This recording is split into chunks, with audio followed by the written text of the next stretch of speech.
the snow is finally melting. Some of it's melting anyway.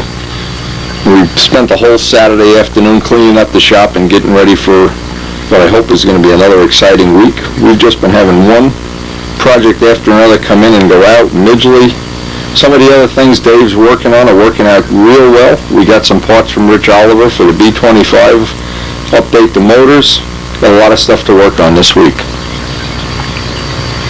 Well, this has been, as you probably can see from the videos, if you're one of the subscribers following along with our ongoing, I don't know what adventure, I guess is the right word. We've had the worst winter, the worst snow, crazy things happen, and the only person in the world who's got it rougher than us is our friend Ken Clapson from Canada. And he sent this photo. He's been using a Robart incidence meter. We've never had one of those, but from the look of the photo, he says it's working out extremely well.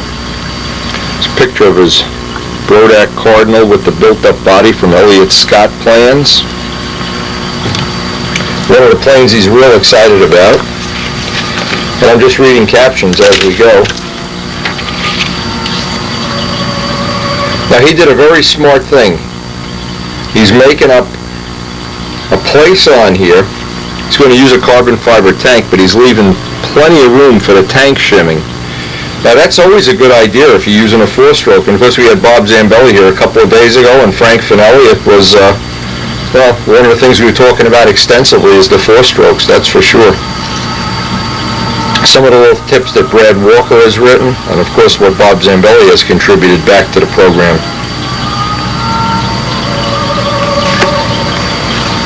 Now he's really excited about this little project that he's working on here. I'll show you the fuselage in 1 minute. I believe this is the one, and I'm not sure. I believe this is the one he's making from Elliott Scott Plans. The Tempest 2003. It's a variation of the Typhoon. And of course with the 4-stroke for power.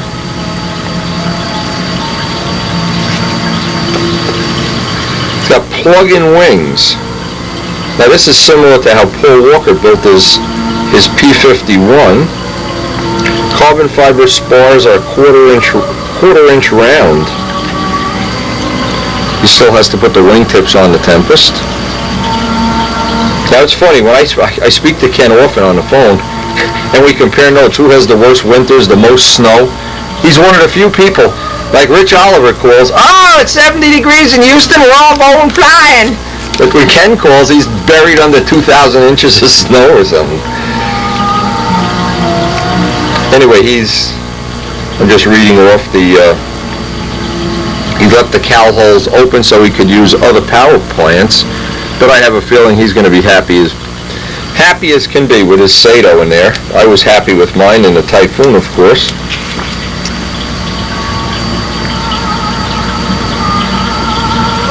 It's funny, it says here, remember those long, cold, dark winter days? I remember them, it was yesterday. Anyway, we are just getting out of the snow, and hopefully this weekend the guys are planning to meet up at the field. I'm going to a train show to do video, so I won't be able to join them, but this looks really nice. I'm excited about seeing this back, and especially with the plug-in wing option, seeing it in one piece, I think that's going to be really nice. The Beater Oriental. It's going to have a Stalker 40 in here. Super 200T ceramic Fox 35. I don't know what that is.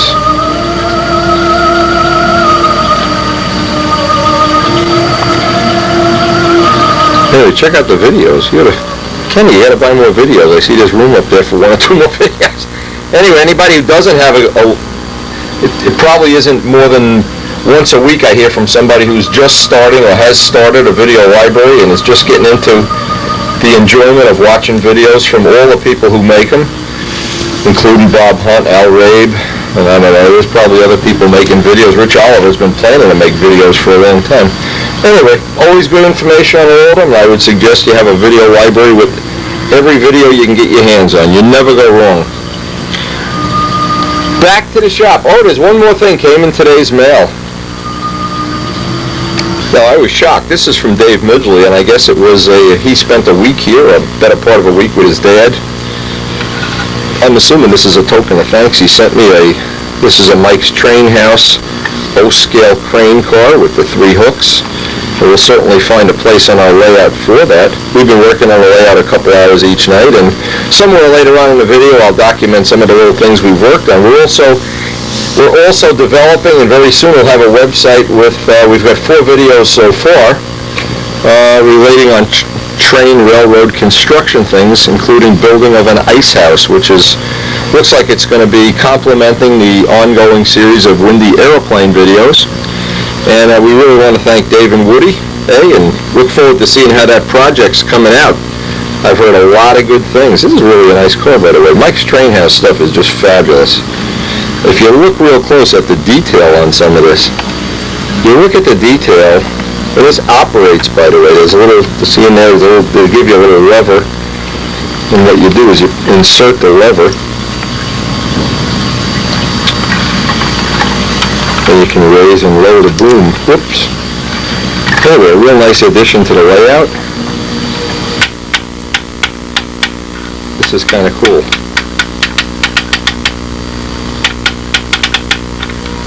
But anyway, we have airplane projects to work on today. I'm really looking forward to working on all of them. It's a very busy time, and we're hoping Les is going to be able to join us somewhere later on in the week.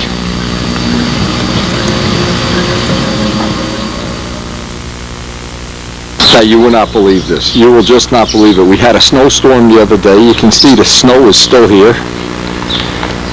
Today, it went to 60 degrees. Now, I had work to do. Unfortunately, this is the beginning of spring, and I'm still doing construction work. You can see all the stuff out on the table. But it is actually spring.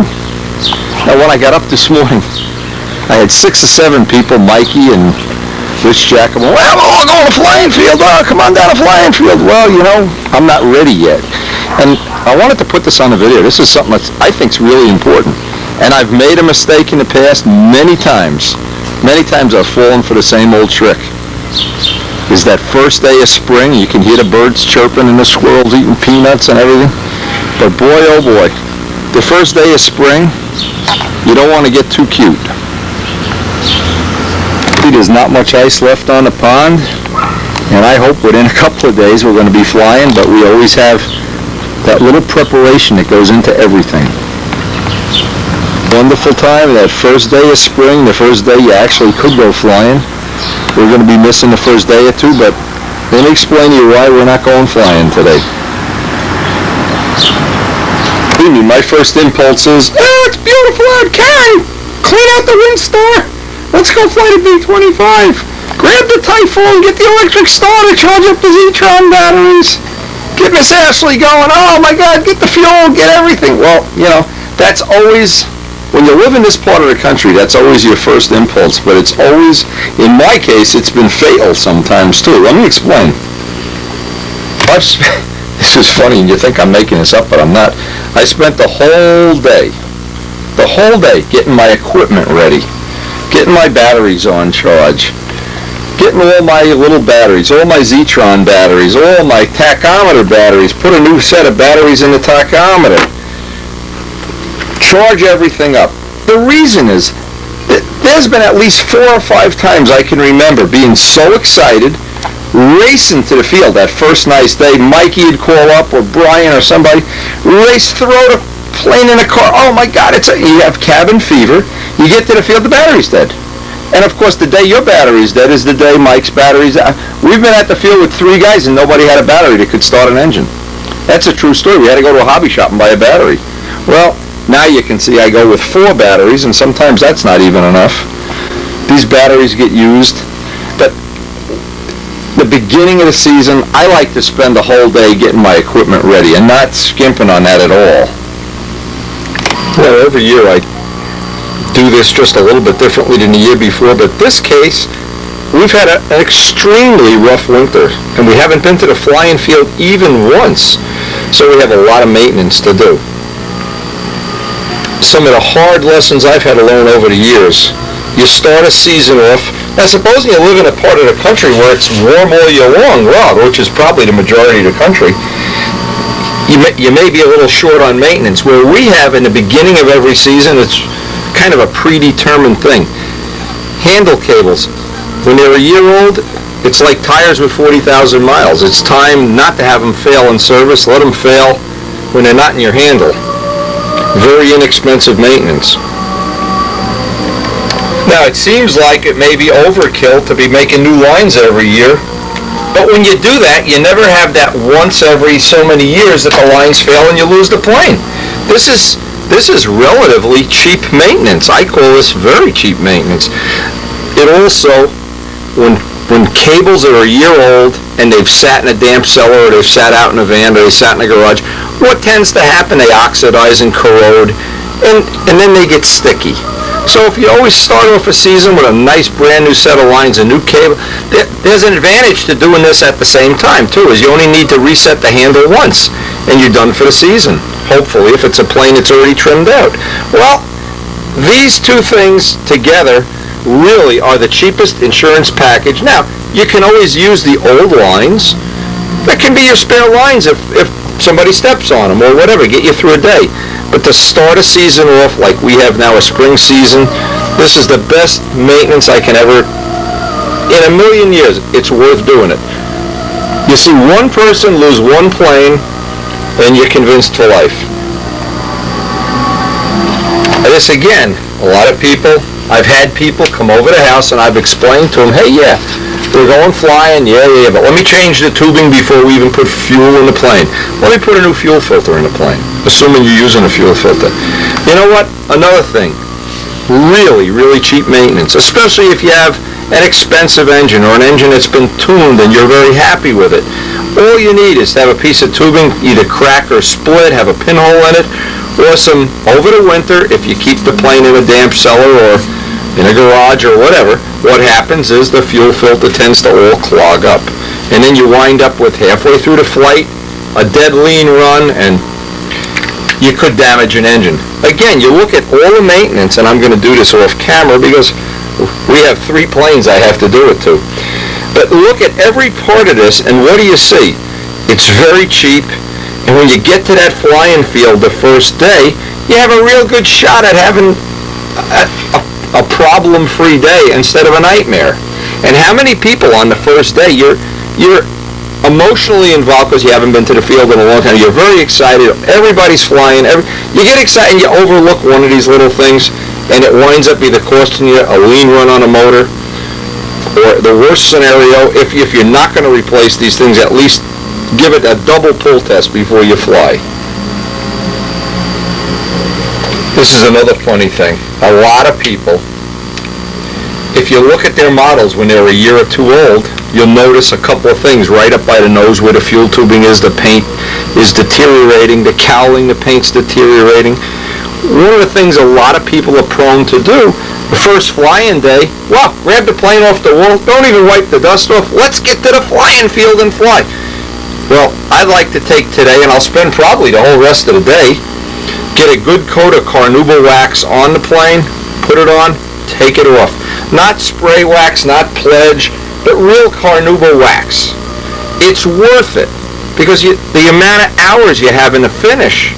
And now to take it out, and especially on a cold day, is get raw fuel on it when you fuel in the plane, or when it's primed, and it's just not worth it. So it looks like when you look at the whole page, you say, wow, that's a lot of work. Yeah, I don't have to do all that. Well, you know what? When you get to the field, you always can tell the people that have taken the shortcut, because they're always in the pits with the plane upside down and fuel tubing and glow plugs jumping out and dead batteries and everything, and then by the end of the day, they've either had a problem that's ruined the day, or they just haven't enjoyed the day at the field. These little tips may seem insignificant. They're not insignificant. And I will spend the better part of a day doing the maintenance to get myself prepared for the upcoming flying season before we ever fly a model. Now, what I try to do in the beginning of each season, I look at the planes I intend to fly this year, my primary planes that I want to do work on. Well, the number one is I want to fly the B-25. The B-25 only flies over paved fields. We don't fly it over grass. So that's going to comprise a major part of our flying season is going to be flying to B-25. When we can't fly, when we only have grass fields available or contests that are held over grass, well, we're going to try to compete with Miss Ashley with the Jet 65. And we also, if time is available, we have two choices with the Typhoon. Last year at the end of the season, I flew it with a 72 Sato, and it looked very promising, or we can wind up putting back the 91 Sato. So these are our Air Force planes for the year that's coming up. Now, there's only one problem. The first day you go out to fly and you're rusty, you know your reflexes are not good, and you know you need a little bit of time to get used to getting back in the swing of things. Do you really want to fly to B-25? I don't think so. I think what you want to do is take your either number 2 ship or number 3 ship, either one of these, and you want to get a day of flying and getting acclimated and get back into the swing of things, or if you have even a profile, if it's a rough day. I've seen many, many people go out to the field the first day with their number 1 ship, no maintenance whatsoever, and within the first day have some kind of major pain in the neck problem and or crash the plane. So I'm real gun shy. I'm going to spend, when we actually do get to the field, if this weather holds up for the rest of the week, we'd like to get to the field anyway, just to get out of this cellar for a while. We'll fly our number 2 ship, our number 3 ship, but we'll save the B-25 for when we get back, kind of dialed in and kind of happy with our flying reflexes, which usually takes a couple of days. Found almost every season my fuel sits in the garage, whatever I have left over from the year before, and it sits out there over the winter, and I don't care how you store it or where you store it, 6 or 8 months later it's old fuel. I would then like to use that, number 1, to break in motors or for some sport flying, some fun flying, but not in my competition planes. I like to have fresh fuel. So usually every spring I order new fuel. We use PowerMaster GMA blend. New fuel. For flying good ships, I guess good ships is a good way to define it. Save that old fuel. I think we were 6 or 8 gallons of it.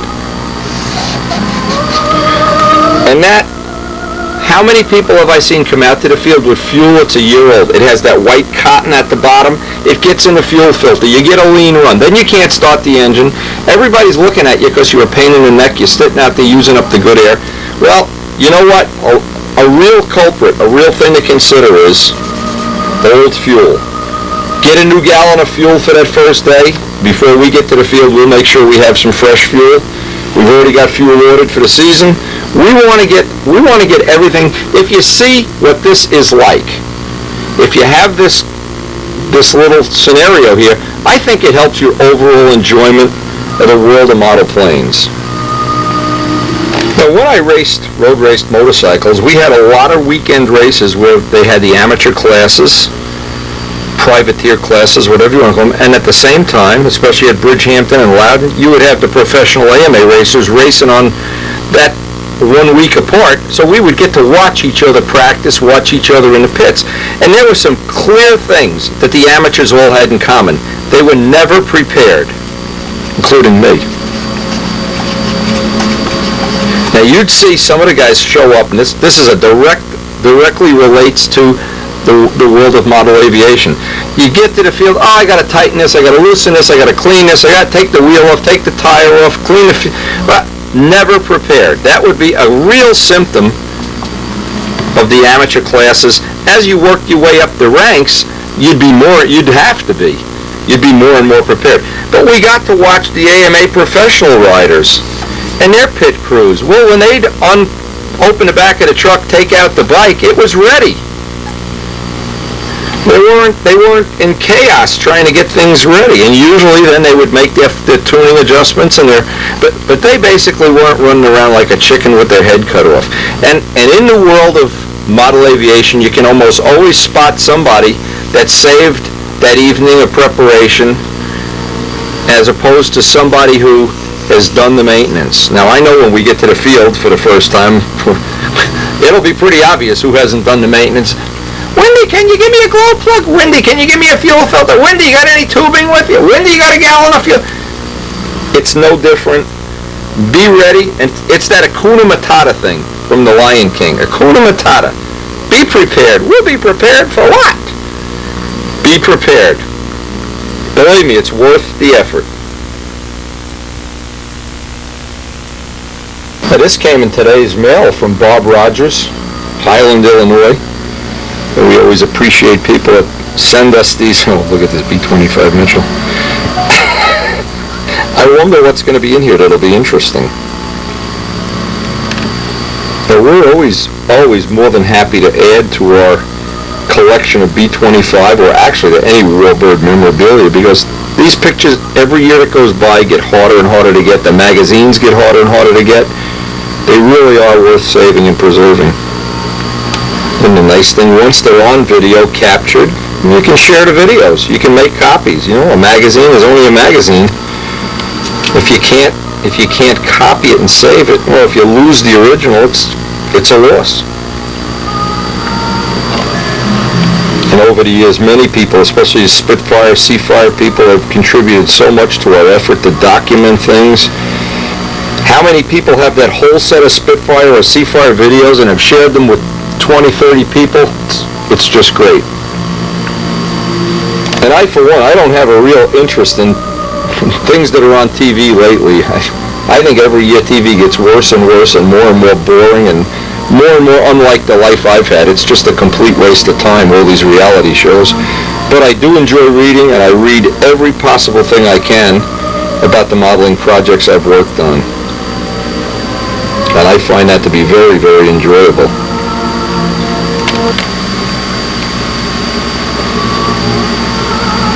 And my wife has a bunch of friends that their basic interest in life is seeing who's on the Survivor show or some sitcom crazy thing, but there's nothing better than having a nice supply of World War II Warbird magazines to read. And you learn something from every one of them. And when we were in the middle of doing the B-25 set of videos, which have become the most popular videos, I think, of all time, we just had so much fun looking at all the inspirational things. Somehow I never get sick of it. And it's a world that we're never going to go back to, no matter what. There's only so many of these warbirds left. And I'm sure every year there's going to be fewer and fewer of them. And when you can't actually get to see one in real life, now look at this, here's one with four-bladed props. Something you don't see much of, and somebody might even think isn't even a prototypical thing.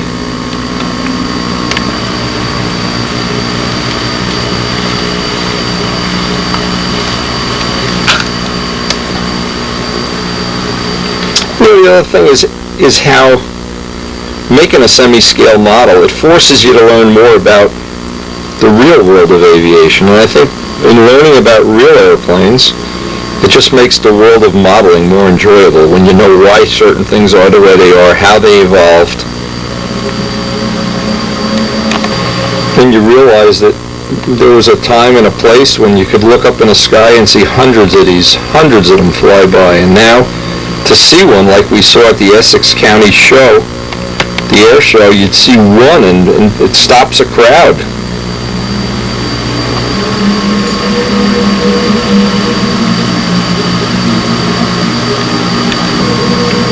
And if you don't think that firepower was an intimidating thing.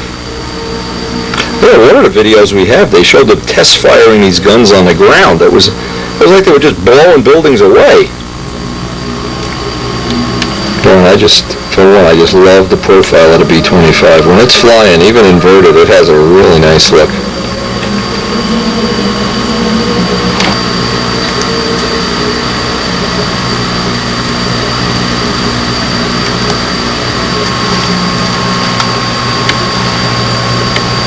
Is the kind of thing that if you don't have any documentation or you didn't know, you might think all the B-25s are identical. Nothing could be further from the truth. Can you imagine all four of these guns going off at once? That had to be an intimidating thing. This is some very special book, I have to tell you. This is loaded with facts that I wasn't aware of, and I have done more than my share of researching out the B-25. Even the early prototype versions, it always adds to your knowledge, and when you add to your knowledge, it always seems like you add to your enjoyment, your appreciation of the world of aviation. This is some special book. Bob, I got to tell you, thanks a whole lot. I really do appreciate this. And I think there's another part of this, too, that this is the kind of thing that when people share this, they share the technology or they share the information.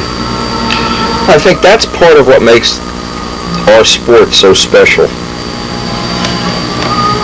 I really don't know in golf, do people do these things and exchange golf clubs, or I don't know. Maybe they do and I just don't know it.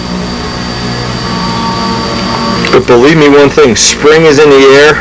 I am ready. I am going to spend this day polishing and cleaning and buffing and changing fuel filters and whatever. The fabulous magazine. Again, I want to thank Bob. Absolutely. Now he's getting some tsunami plans. I hope we're going to see some pictures of his model when he finishes it. And then he'll stay in touch with us.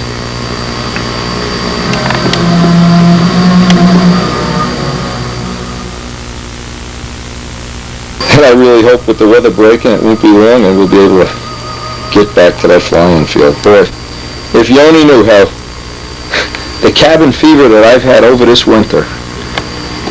This has probably been, seriously, if not the worst winter in the time that I can remember. If it isn't the worst one, it's one of the worst ones.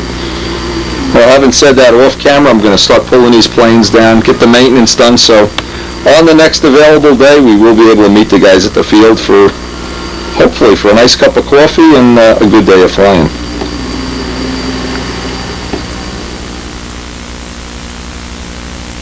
Doing maintenance and cleanup, and a couple of things I forgot to mention that I really should have.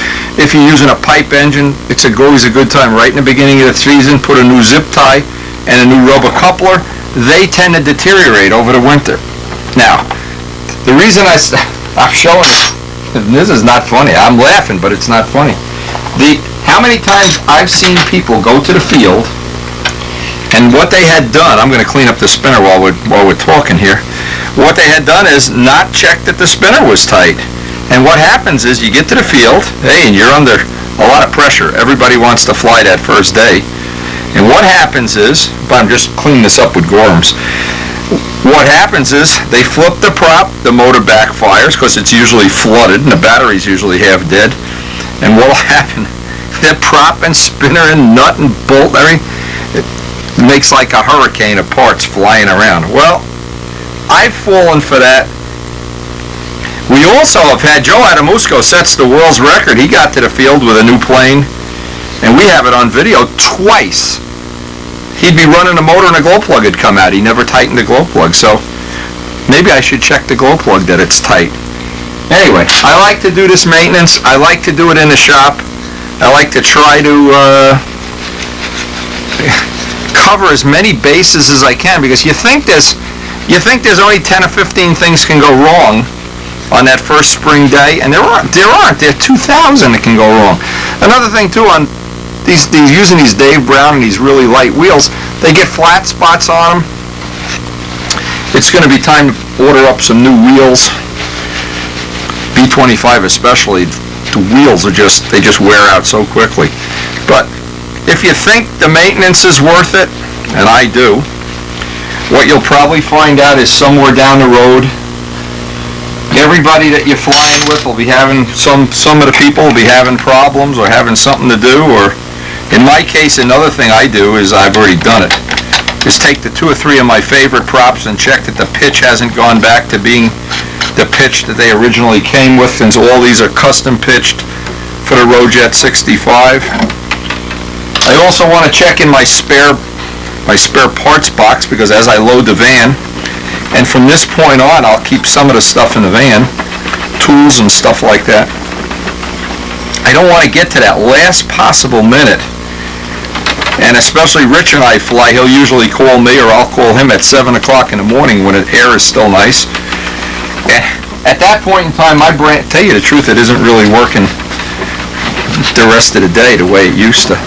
But just knowing that a lot of this maintenance is done ahead of time, boy, it really makes me feel more comfortable getting out there for the first day.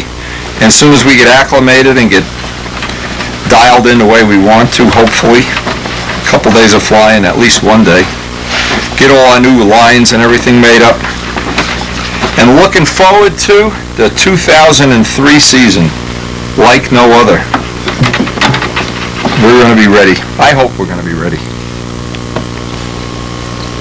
And I just think when all the maintenance is done and everything's polished up, with a nice fresh coat of carnauba wax, I just think you have a totally different feeling about the day at the flying field when you know you're ready.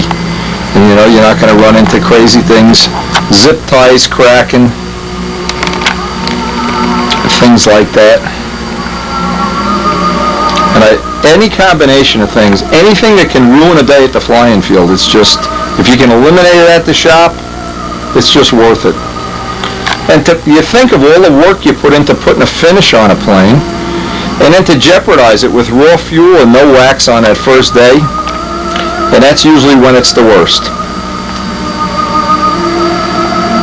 Anyway, I hope those little tips, hope you can use them to your advantage, take advantage of it, and that first day at the field for all of us will be a lot of fun.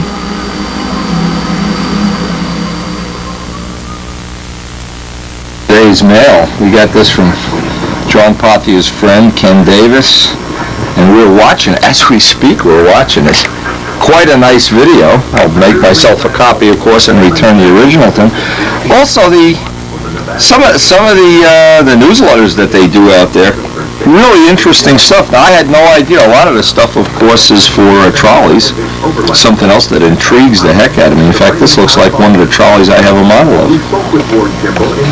Very, very interesting. Ken, I really appreciate it. We got some photos of Ken's models we want to share. This is a nice set of photos of Ken's Ringmaster, and of course we definitely will pass these on to Stunt News. Now, if you look at this real close, you don't notice it until right away. It's really got this area like a carved. I got to tell you a funny story. This just reminds me. I was the national champion in 1982. Got to show you this. This is a great time to mention this. Give me a minute here. In fact, the trophy's all dusty. So here we are. We'll start this. This is a true story. Here it is, first place. Who says I never won the Nats? So this is a funny story. I come home from the Nats. I won with a Ringmaster, with a Fox 35. So I come home, and I decide I'm going to build this killer Ringmaster with carved tips, and I see Ken has carved tips. I did pretty much what he did, not exactly, but similar. Made a nice cheek cowl, blended it all in, made big giant fillets, made beautiful wheel pants for the landing gear and struts, and I put a finish on it like a front row ship. Took it out to our local contest, and John Misk, who was judging at the time, said, you know, it's not legal. That's not how ringmasters were. So, and he's the man. I mean, I don't know how you can argue with John Misk. He started the event.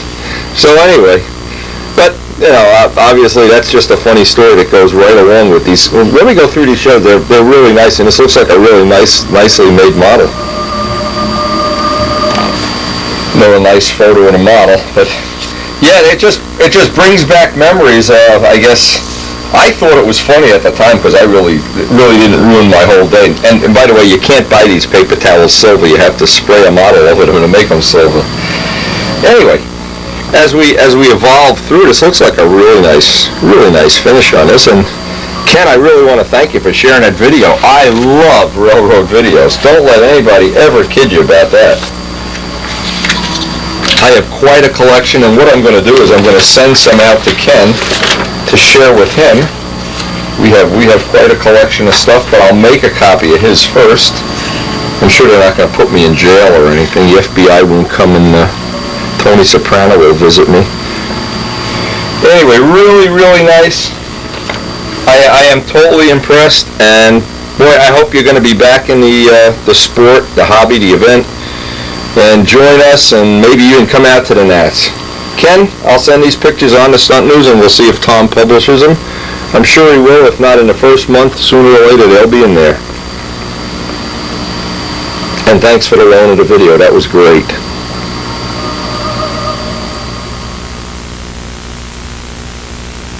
We got some nice pictures here too today. I just got back from a long trip to Home Depot. I'm all as tired and sweaty as can be. Summer is here. We are ready. This is from Cliff Denchfield. Old Brodak finish. A Lou Ward Silver Fox 40 Bluehead.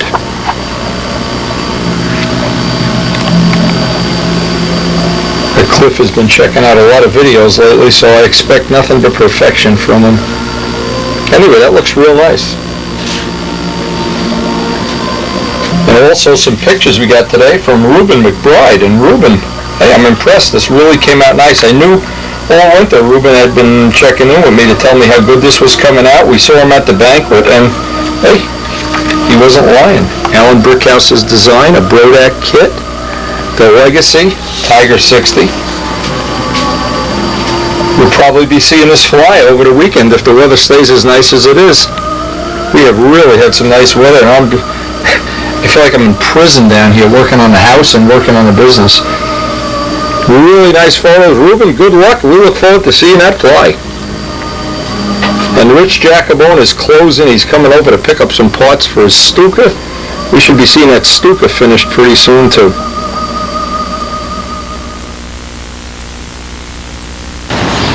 So here we have an absolutely fabulous, fabulous day. Mike Ajeski comes over. I get Tradition out of the garage. We test run the engine. We get up to the Circle Burner field, and it's under 3 feet of water.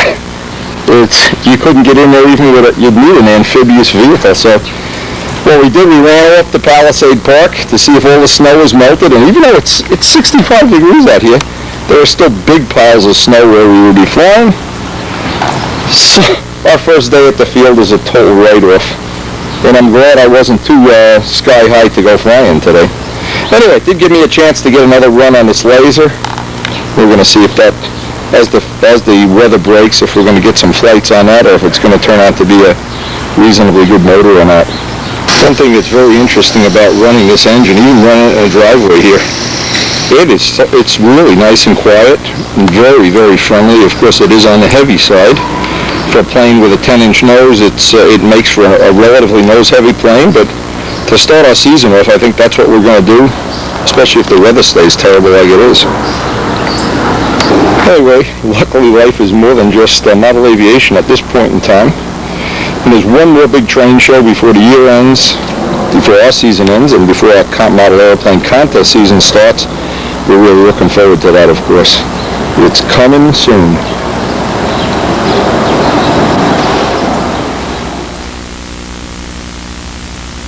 Today's project, because we're trying to take advantage of the fact that we have a gap or relatively nice weather here, and Karen has really wanted this thing that Mike Kajeski made, this gazebo or whatever you want to call it. The only trouble is you can see what happened. Even with a long painting roller, I couldn't get into the middle, so Mike Kajeski comes over. You can't make this stuff up. Mike Kajeski comes running over, brings this ladder and some planks. Of course, me being not a real good ladder legs, you can see this is kind of flimsy. Well, I get out about 3/4 of the way out there, and Mike is laughing and saying, "Don't fall in, you want a life jacket, da da da da da." And I'm being real careful because I don't want to make him happy. Well, before the day was over, I got wet. I didn't fall in and get soaking wet, but I'm too embarrassed to tell you what really happened. All I can tell you is as I was getting out of the pond, I heard Chicky laughing. And Chicky, it's not nice. I have dry clothes in the house. I'm going to come back and finish this job. Believe me, you may read about this in Stunt News.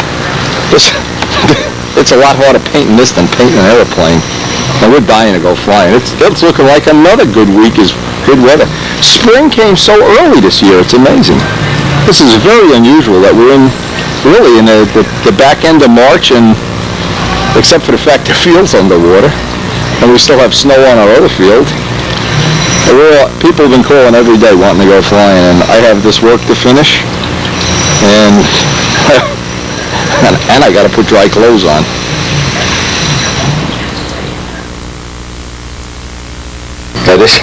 Boy, we're getting stuff in the mail like you can't believe. This came from Pat Frangella. Did judge at last year's Nats. Volunteered his services. We were at this museum when we were in England, but I never had the book to read. And as I've said a million times before, you just never get too much of this stuff.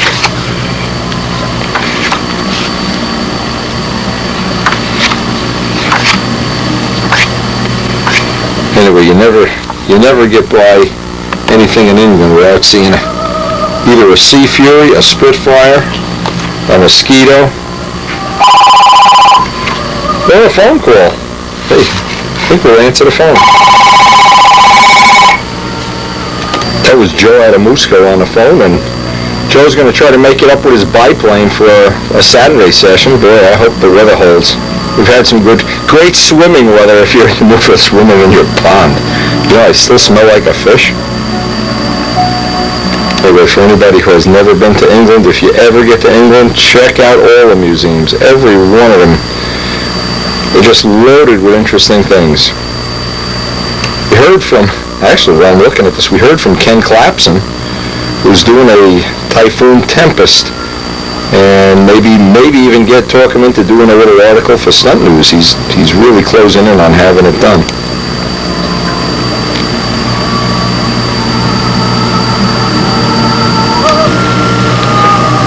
And in Duxford, we got to see, this is not the one, we got to see a mosquito up close and personal. A really memorable experience.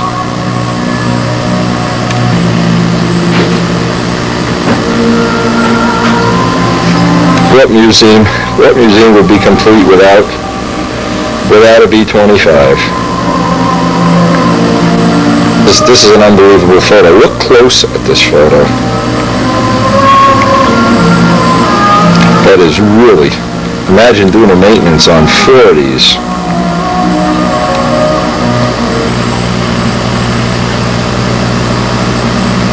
From Pat Frangella, hey,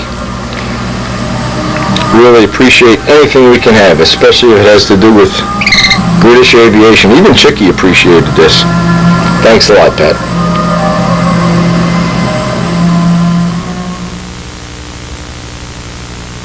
Now, not only is Michael Ferguson building a Cardinal, but check this one out. Now, this is a modified Brodak Cardinal from Fred Bockel.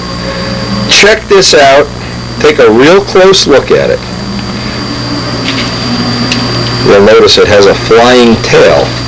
Now, we should see Fred at Brodak's. I'm really looking forward to seeing. Maybe he'll even let me fly it. Who knows?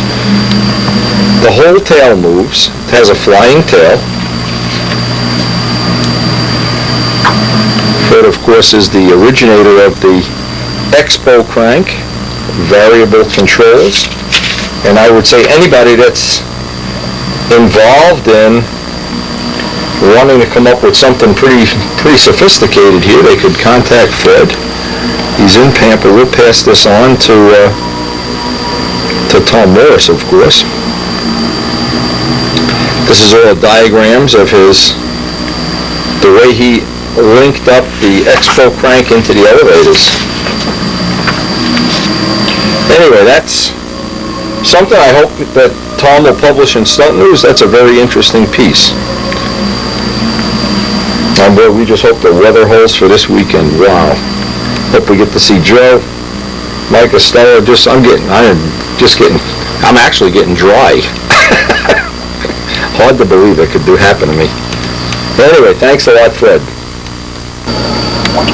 Now, I had to just put these on the computer screen because my printer is down today and I can't print them out. But Joe sent 5 pictures of the bike. These are really nice pictures, and we're going to hopefully see Joe tomorrow. And when he gets this plane done, we're really looking forward to this and Bob Zambelli's biplane. We're really it's going to be a great summer. I can feel it already. I just wish we had some nice weather during the week. I don't know what the weather's going to be like this weekend, but we're looking forward to getting together Saturday and trying to get some flying in, trying to get that season underway. A very unique plane designed by Dave Downey. Now, it looks like he's got kind of nobler kind of wingtips on here even. Very, very unique plane.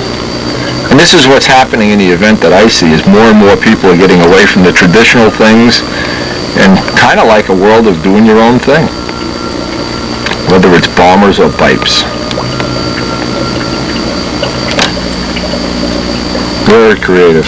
Again, I wish I could print these out. Maybe we'll get some hard copies of this when he has it finished. Joe, very, very unique. Really looking forward to seeing this fly.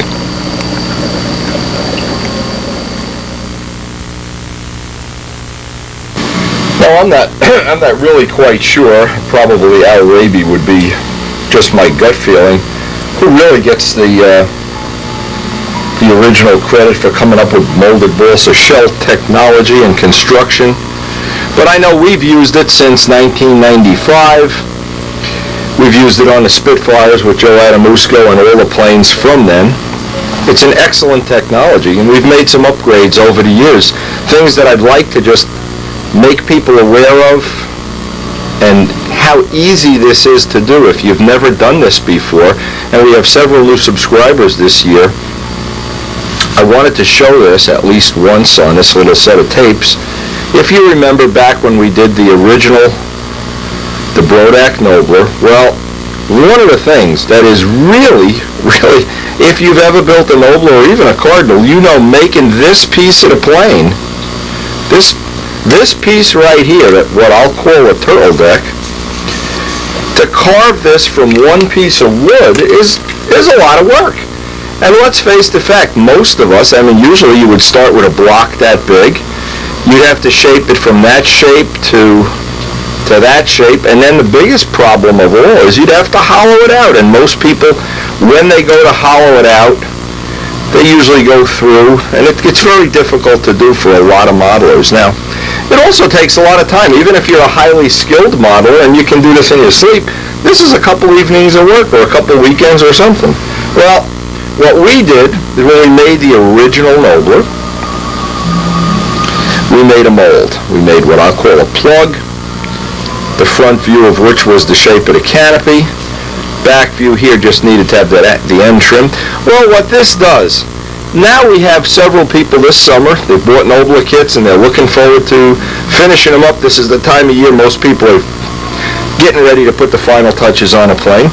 And probably at least once a week somebody will either, in this case Rich Peabody had the mold over at his house, or somebody will borrow the mold, and we have loaned this mold out to probably 50 people already. And it's amazing, we've got it back 49 times already. The thing that's nice though is only one person has to carve the original piece. Once that's done, then you and all your friends have an unlimited supply of molded balsa shells. And it's so easy now. A day like today, when I think of what would be the possibilities, I've built my Nobler, I'm ready for the turtle deck, and I have this choice. I have a big square block of wood, or I have a shell. It's already got the shape in it. It's got all the grain going in the right direction, and it's ready to just glue on. Sometimes I wonder, is this really going to be a hard decision? Well, no, it's not, because we're going to make a shell. And as I always try to do when I lay out a why or a how-to, why would you want to make shells? Well, they're definitely lighter, and I've carved enough, sanded enough to know that you're knocking probably 50% of the weight off of the part when you can mold it. Is it going to be stronger? Sure it is, because the grain is going to be going in a continuous direction instead of when you carve a block, the grain is going in and it tends not to stay straight. Is it going to be quicker? Well, you've got to carve the original part, whether you carve it and hollow it, or once you carve it, you use it for a plug and make a shell. It's actually quicker, I think, and I'd be willing to bet people that if you go hollow the block and I make a shell from the part, I'm going to win. But there's a bigger part. When I'm done, I still have the part. And you don't. You're done. You got to go buy another $20 piece of wood. Is it cheaper? Sure it is. A sheet of 16th, couple of sheets of 16th, sheet of 8th, 3/32, whatever you're going to use. is going to be about 1/10 the price. And is it going to be more accurate? Is it going to result in a better model? You bet it is. So you have every reason in the world to use modern technology. And if you still prefer old, carve it and throw everything away, throw the chips away, hey, that's fine too. We have people in this event that enjoy old-time stunt. People enjoy making modern things. People enjoy making pipe ships, four-strokes, twins, four-engine bombers. There is room for everybody. But be aware of, this is the benefit of using these molded balsa shells. And I think once anybody does one, they never go back and do another one. In the very beginning of doing balsa shells, this is something I didn't expect to happen. We made the original Spitfire, and we made this a mold. Of course, Joe and I both made the fuselages off that. Well, what I found later on was this same exact thing, almost exactly in fact, was about 1 inch short of fitting an impact. An impact wasn't a whole lot different. Several people locally that have built impacts found you could use the Spitfire shell and just, you had to add about 1 inch to the front of it. Well, you could just leave the canopy bigger. Yeah, that now with one plug, we've made two different. Now, we found also, because of the cardinal shape having a point on the top, there was an easier way to do it if you really wanted to have that shape that a traditional cardinal has, is you would just split the shell right down the middle and glue. Dave Midgley did this on his plane. Glue them two together with a butt joint, but still using the same mold. And of course, then when we do a nobler, which is what we're going to do today, we just remove the front half of them. We make the shell, go back over the plans, and trim it over to fit a nobler. So by making one plug, we've managed to make at least four. The thing is, most fuselages are a certain width because of the motors. Most of these heights don't vary by a whole lot. So if you were to make a plug, and you make it a 1/2 inch bigger than it has to be, and make it a couple inches longer, you can cut out the piece you're going to need that'll fit on that model. Now, I know Tom Niebuhr has some nice shells in some of his kits, and he's used the same basic idea, and it works. It works easily. Tom Morris has done this, I'm sure. Not many people haven't figured out that this is just a better way. It's like I say, I can't say it lately, it's say a better mousetrap, because we've had some mice in the shop. They've been eating my salami sandwiches, but this really does work. It's one of the good things, and it's something every modeler can do. It's unlike molding carbon wings. You don't have to lay out a lot of money. In fact, you probably have everything already in a house that you already need. This is just kind of a quick thing of summing up what we've learned. We learned really early on it's important to have good wood. You really need to do nice shells that are super light, you need A-grain wood. You need to have the grain straight. You can't have a piece that the grain goes off to the side. So if you can find that, and it need not be super, super, super. In fact, one of the ways that we've had really good luck, and we're going to do this shell, is by making two pieces of 16th with, I'll call it white glue, but it's really alphatic resin, in between. So what we have is a piece of 16th and a piece of 16th. And it laminates together. It adds almost no weight. When that shell comes out, it's rigid as can be. We also, one of many ways that work well is to have a piece of wire in the mold where the shell is going to end. Now what we do is when we have the original mold, we have that wire, and that gives us the cut line. And you can even see when I'm doing this originally was cut to fit the Spitfire. The nobler ends right here, so I only need to run the part up to here. We cover the plug, the balsa plug, with Teflon, or in this case you could use saran wrap, wax paper, just so if any white glue oozes through, we don't glue it to the plug. And by doing this, I'll bet legitimately 50 to 75 shells have been made off of this. So did it pay? And see, return to Lindy. Yeah, in fact, well, I have a red pen in my hand. I had to put that there. But we've really gotten our money's worth out of this. And the best news of all, you don't even have to use a good piece of balsa wood. You can use your worst piece of balsa wood. Use it up, and everybody has plenty of that. The other thing we learned early on was you carve this plug, and typically this dimension never changes. There's not many planes that are more than you can just take this and pull it to the shape. the length. Now, if you make it longer, then let's say you're going to make this an inch longer in each dimension, make it a 1/4 inch. Put that wire in there. You can always put the wire a 1/4 inch further down, and then you can just put a piece of tape in here and trim it. Well, that's all well under, but let's say you want to change the shape. Let's say you make a fuselage with a 2 1/4 inch spinner and you want this to be wider. Couldn't be easier. Take a piece of 1/16, mold it to the shell. Let it dry, take another piece, mold it to the shell. You actually could probably do them both at the same time. Take another piece of 1/16, you see what I'm doing? Take another piece of 1/16. So you can mold all 4 of these probably at the same time, right over the plug. They're all oversized. Now what do you have? Whatever size you want to make that part, if it's a 2 inch, an 1 3/4 spinner, a 2 inch spinner, a 2 1/4, 2 1/2. You've got a piece, and you can just take them on and off, get the thickness that you need. They don't have to be glued in because you're going to wrap it with an ace bandage. So you almost have an infinite amount of turtle decks that can all come from carving one plug. And that was what I thought was the giant gain, that no matter what plane, what shape, almost every plane that fits in the normal parameters of the planes and sizes and shapes we fly can be done using this technology. We're going to do one real quick on camera. It's not a tricky big thing to do it. It takes longer to tell people how to do it than to do it. And we'll have another happy customer that just saved himself a weekend of carving and hollowing, saved probably $15, $20 in thrown away wood. And probably he'll be out flying. He's going to be flying before we are at the rate we're going.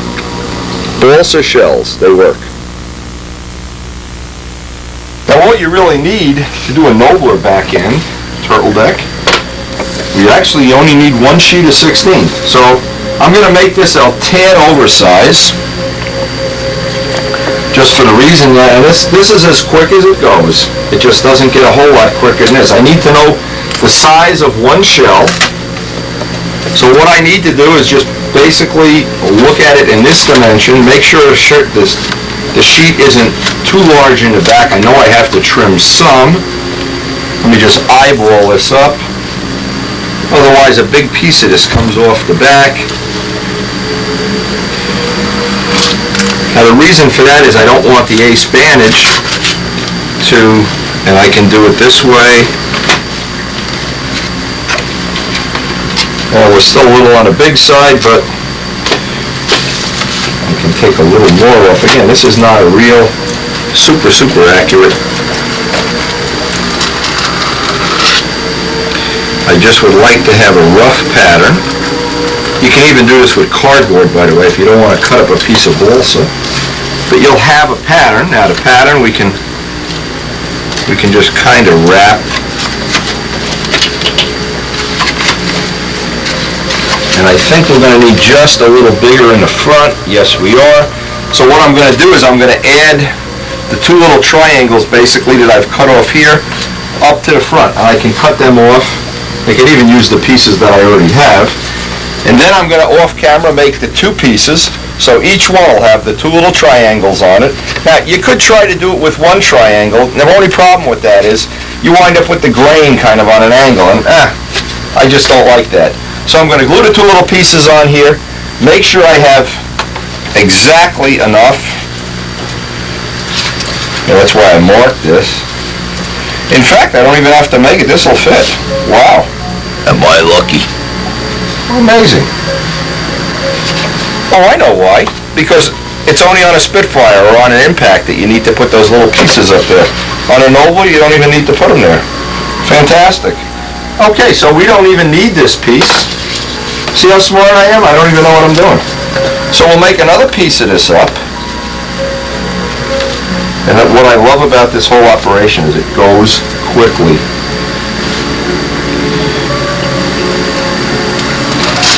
I can remember the days of having a big chunk, and especially if it's not a real good piece of wood, then it just makes add insult to injury. Then you're sitting here, you want to cry as you try to hollow it, and boink, you go through. And I remember Al Raby saying, or reading about it, that yeah, if you hollow a block and you don't go through 10 or 15 times, it isn't light enough. And boy, he was right. And even then, once you carve it out, if it's not light enough, what do you do with it? Okay, the choices are ammonia, Windex. When wood is this soft, it's not real critical. You can soak it in warm water. As soon as you wet wood, you can instantly see it almost makes a shell by itself. I've never found the Windex or the ammonia to affect the way the white glue seems to dry. Seems to be a done deal. If you have real stubborn wood, ammonia is a good thing. If you have real nice compliant wood, you can just basically do this with your bare hands. Let that soak in. I'm going to give that a couple of minutes to soak in.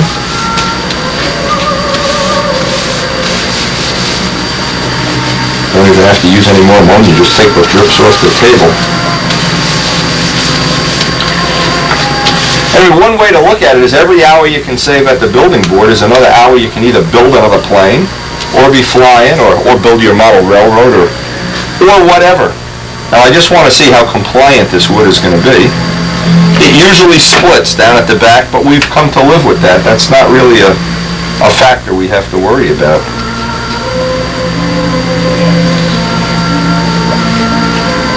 That's going to be beautiful. Okay, so now I know I have my first sheet. All I need to do is find the old aliphatic resin.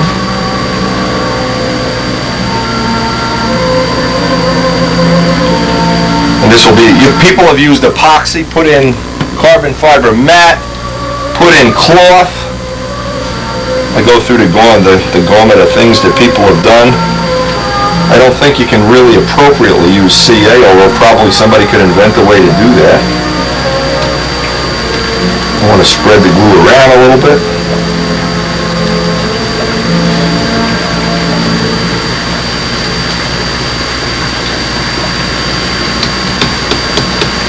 Again, I haven't found the ammonia or the Windex to affect this at all.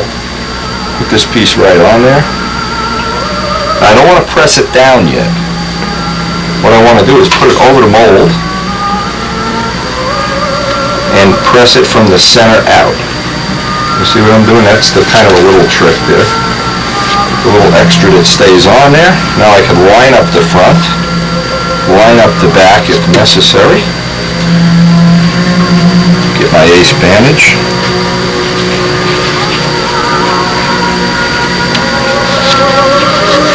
And once you start wrapping, I'm trying to follow down as I'm wrapping it.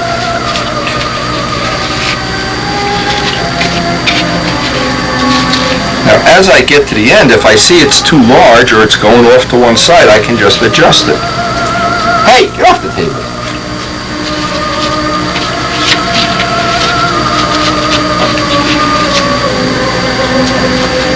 Now we did this without a camera cut so you could see just how long it actually took to do this.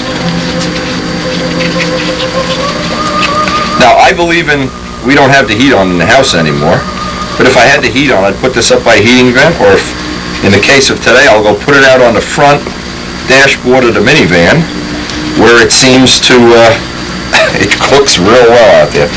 The base bandage that's left over, I can just go back over it.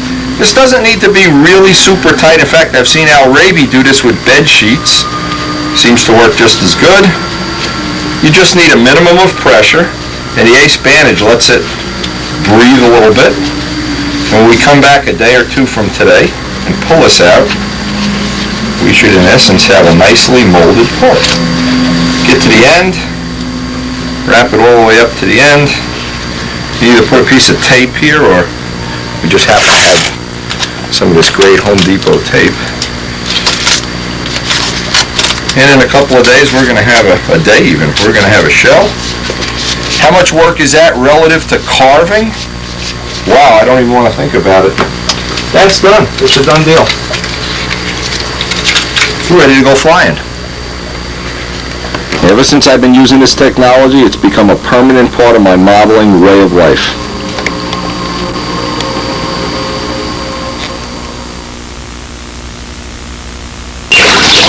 Well, during the week, we had beautiful weather, but we had so many things to do that we weren't able to get to the field.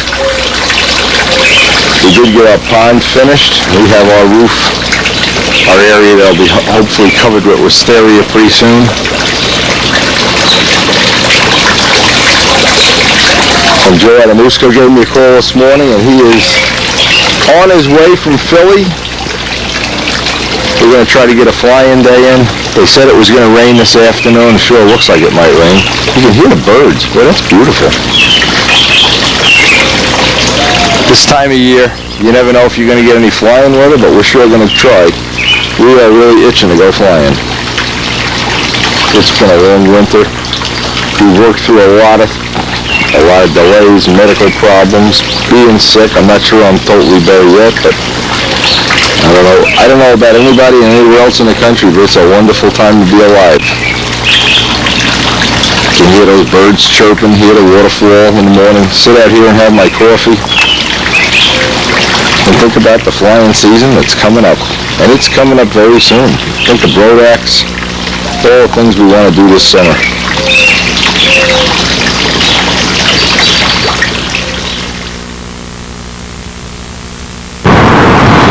Well, we thought the weather was going to be better. We're going to try to get some flights, but this time of year, you never know. And we had a beautiful week, like I said, unbelievable. Joe's here, Mike Kajeski.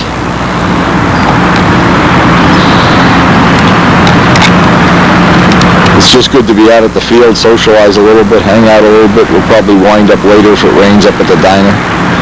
But it's still better than being locked in a cellar making carbon fiber parts, that's for sure. So what'd you do? You put a Tiger 60 back in here? Yeah, well, the main thing was change the flap horn. New horn. New flap horn, replace the push rod. And a lot of control rework. Now, do you have slop in there now? I have some built-in. The traditional amount that we use? Okay. So, yeah, still looks good for, how many years old is this guy now? 10 years old, wow. In dog terms, how old is that? I was talking to Robert yesterday, Wendy? Yeah. Is he coming out today? No, Robert Heaton. Oh, you mean Cleveland Robert? Robert Joel Heaton. Yeah, my tenant. Former tenant. Just bought a... Oh, look who's here! Oh, my God! Oh, we haven't seen less than 3 months. Hey! I'm still not over my cold either. I can't even scream. Hey! No, Matt Newman was coming out today. So tell me about Matt Newman. You've been emailing him every day, telling him how to paint his Stukas so they look more realistic. Right. Oh, man. We entered into a new phase with Matt Newman. Matt Newman's your new student pilot? Oh, we're all set. It's business as usual at the Circle Burn. Yeah, it's been a while. This is Joe's first flight of the year, but what has happened in the past on first flights of the year? The glow plug has come out. How about that glow plug? You got that glow plug tight, Joe? Oh man, the Spitfire, if you go back and look at that video, test run on the ground. Woo. Now Joe already ran it on the ground, which is a good idea to get whatever garbage was in there out. You need a battery? No, I flooded. It's true though, when Rich was here in the middle of the winter, they had used our field as a place to deposit snow, so there was like a giant pyramid of snow, about 70 feet by 80, the size of the circle. But we're back. It's good to be back. And probably within a month our other field will be off being from underwater. It's really mushed today. How's your hernia there, Winfrey? Oh, it's acting up again. Well, don't wait any longer. No, it's not the problem. I got an allergy problem. Can't you hear my voice? What the hell's the difference with your hernia? No, the allergy. Oh, here we go.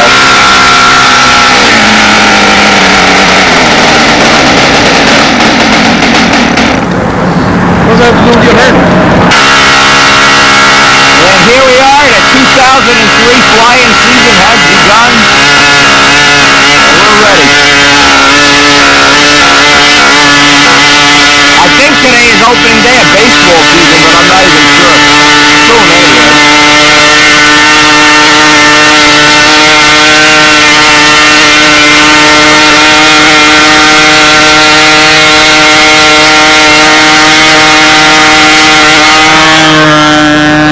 Soon, Adamusco. Absolutely one of the most fun guys to go flying with. The temperatures are in the high 40s here, but it doesn't matter to us. We're tough guys. And it looks like the wind is going to be kicking up very soon. It's already getting windy. But that's how it is in the beginning of the season, and that's why I think it was even on this video I mentioned. It's not a good idea to bring out your best plane on the first day of the year. Always a good idea to do that little maintenance thing that I suggest. Right, the air is bumpy, you can see. But it's still good just to hang out with the guys here, socialize a little bit. We heard Rich Oliver did real well at VSC, sold all his engines. And we're hoping we're going to see him up here this summer. The 4-stroke Sato 40s are available now. We're hoping to get some soon. I don't know how long that's going to be before we actually have some. We had Elliott's in the house, so we have some for sale. So if you're looking for one, we'll try to get it for you as soon as possible.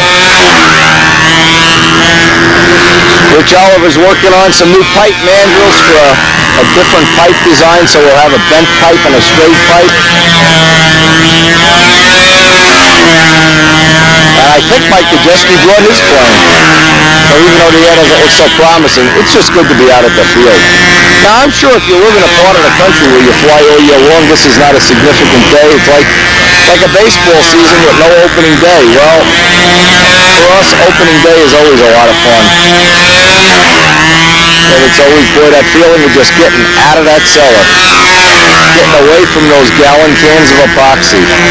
The sanding dust. Getting away from having a bird use me for a paper towel from time to time. Seeing the fish back out, well, it's not going to be long. Summer will be here soon.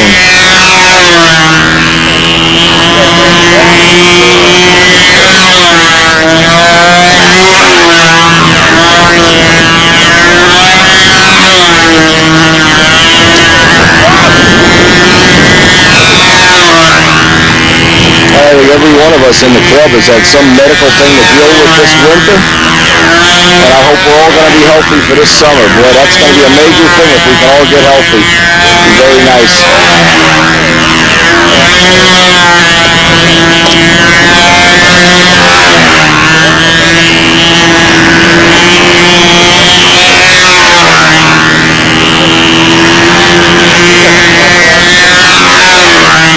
The war in Iraq is in its second week now. You know what? It's ironic, because I remember when the Twin Towers was, you could still look in the background and see the smoke from the Twin Tower fire. The rubble. And here we are, it's, I don't know, a year and a half later, a year later. Our field is right within sight. You used to be able to see the Twin Towers. So we have a lot of emotional attachment to that.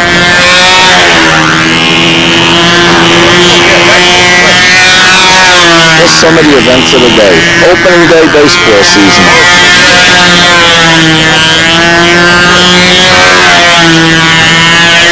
And I'm sure Joe is feeling good to get the cobwebs out.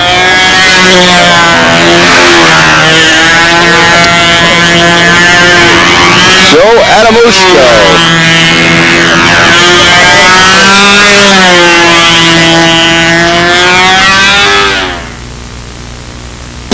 No, that's my problem too. I'm telling you.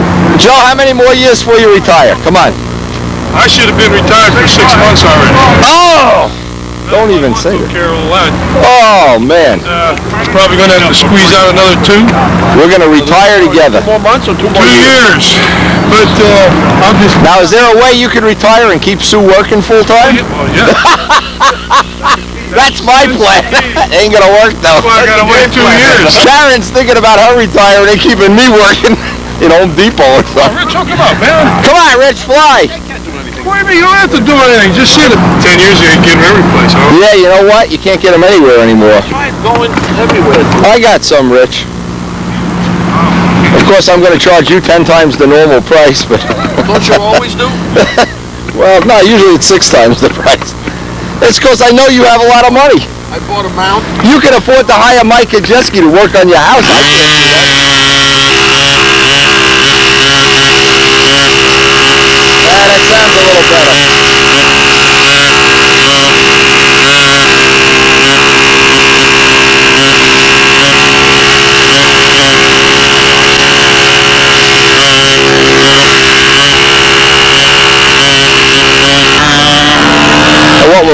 unpredictable is Joe has put new controls in his plane. And we're trying to determine whether the wing is level. He's got several guys looking at it. The problem is when the air is this bumpy, it's hard to determine. You really have to wait till the air. In fact, it's getting bumpier by the minute here. But this plane needed some adjustments, let's just put it that way. And I think now he has the traditional amount of slop that most of the people at least in our club, use. The 3/32 wire in an 1/8" hole to start with, and then let it wear out a little bit. Grease it good and let it wear. It seems to work for most of the people under these conditions. It's going to be difficult to get any real trim work done today with the wind the way it is. But we'll see what we can. A couple of things we can get off it. The lap time so he can get his tank shimmed. The motor run. It's not braking inverted. Probably under these conditions he'd want a little bit lower pitch prop and run the motor harder too. So we'll pretty much have a day to play. I hope it's going to they were predicting rain.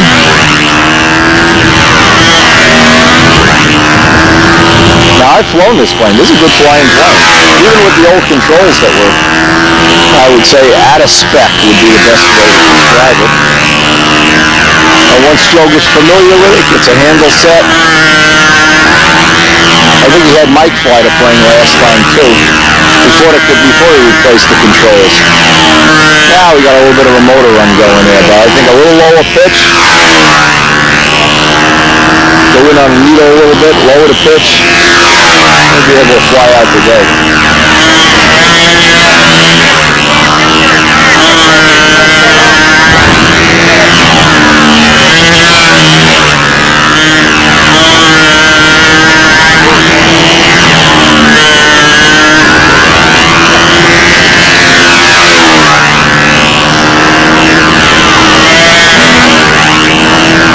But early in the season, it's always good to get a day like today, even if the air isn't good, to shake out the cobwebs, get some flights. Just like getting back in a pond of water. Get your feet back in the water. Put the handle back in the water.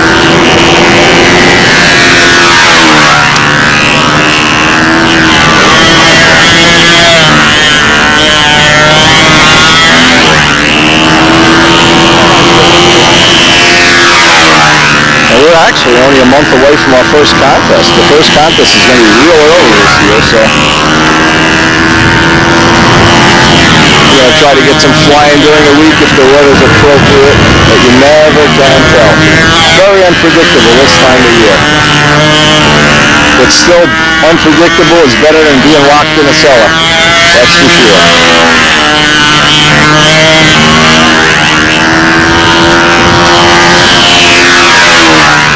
I would say it's still flying pretty good for a 10-year-old plane with a Tiger 60.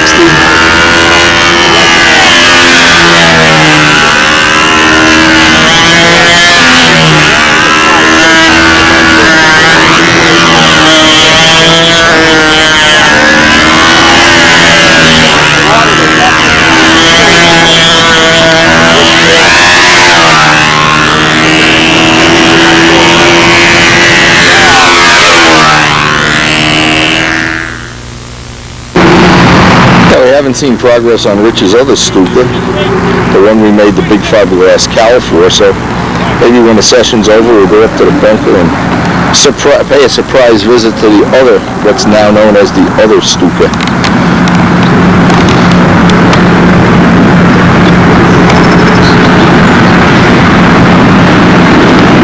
Did you tell anything with the wind like that, Joe? Not really? I'm really looking for windy, but it snows heavy, so it's sluggish. Okay. You want to put a tongue muffler on it? I'm not worried. I just want to get some repetitions in. I know what I got to do to fix it. Okay. It's not vibrating. You can throw some solder on a tail wheel just to get through the day. It's easier to fly level. Before, these controls were so whack. Oh, I know. They were bad. I know. I remember. You said that... Now you got a 3/32 rod and an 1/8" hole, right? For For the slop? The normal amount? Yeah, I got It looked like it was holding level flight pretty good. just a little bit of, Okay.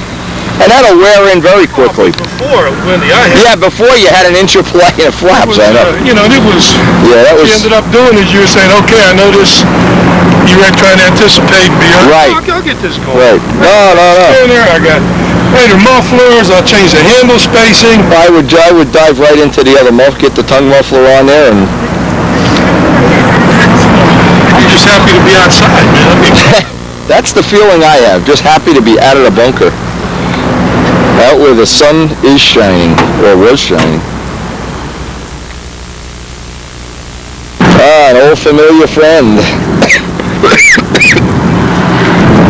Boy, these allergies are killing me, Mike.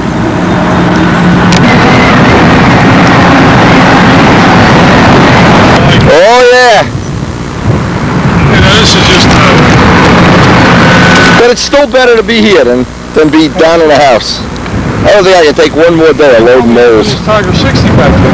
Yeah. We need one of those retro days. We bring out the old Spitfires, fire them up, have a Spitfire fly-off. I think retro, retro. Retro Nats, yeah.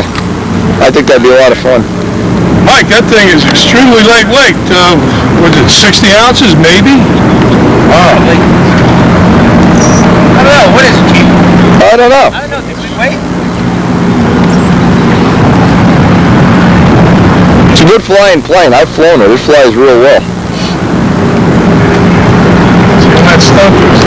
I gotta get Mikey to make a set of wheel spats for it. We made wheel pants, but he doesn't want to use them. That 11-inch nose moment. Yeah. You hurt yourself. Yeah. You see, this is 9, Joe. This was made for the 72. Yeah. But when it's short, you just put some nose weight in. When it's too long, you're dead. Joe's got the 11-inch nose on the stuntress, and you got to do everything in the world, put aluminum screws in everything, and cut holes in things, and just makes you crazy. If you're wrong, I think it's always better to be wrong a little short than a little long. Anyway, this will be Mike's first flight of the year, I think. You fly yet this year, or? No. No, first flight, okay. So the tank might be fucked up. Yeah, the tank. The might be fucked up. Yeah, I think you might be. Yeah, take a flight of this, check it out. You want to ground run it or not? I'd ground run it. I always feel like first flight of the year, run it on the ground, get all the schmutz out of the filter and everything. A good move.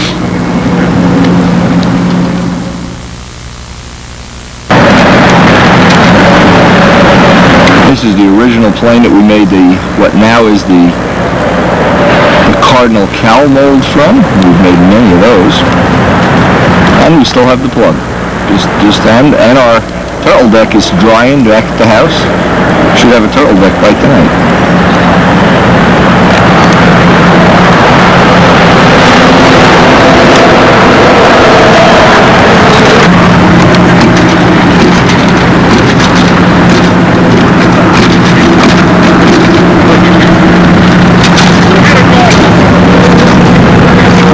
You tighten the glow plug?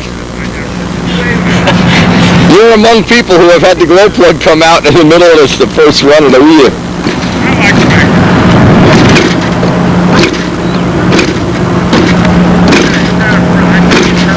First flight of the year, what a thrill.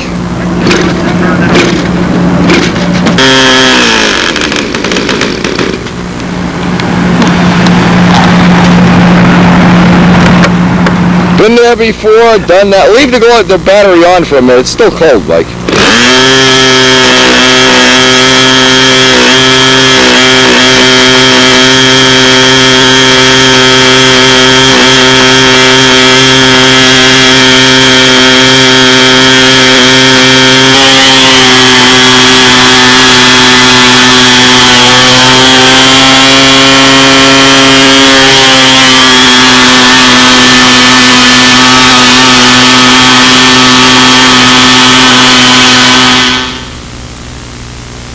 After a good bench run, he's going to get a shakedown flight on this guy.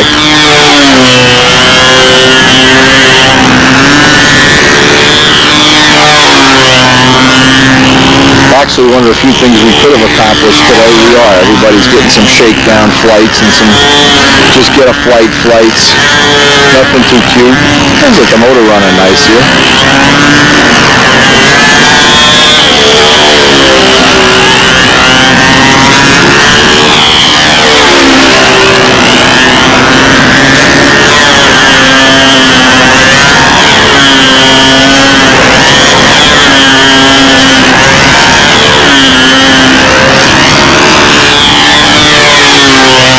Now this plane, when I flew it, it was really touchy. Really, I think it needed nose weight, but we flew with it for a day, and Mike liked it better without the nose weight. I liked it better with the nose weight, so I don't know. It looks like he took the nose weight out. It really looks a little too jumpy. But like shoes, you gotta give it to suit your own. So let's see what he's got on the handle there.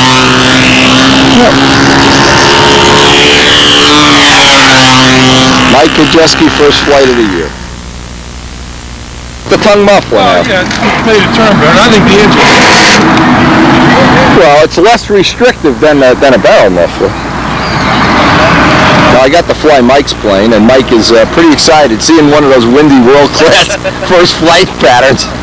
It flew real well. We're going to make up a set of real spats for this during the week, and do some touch-up on the calendar. This is going to ultimately be a really good plane. I am really excited about that possibility. We're going to get this handle finally tuned for this. We just got a handle out of the box now. Well, it looks like Joe made some progress today, and Tom Hampshire's here telling stories. And so far, it's been, I guess, as good a first day as you could ever expect. And the season is now underway.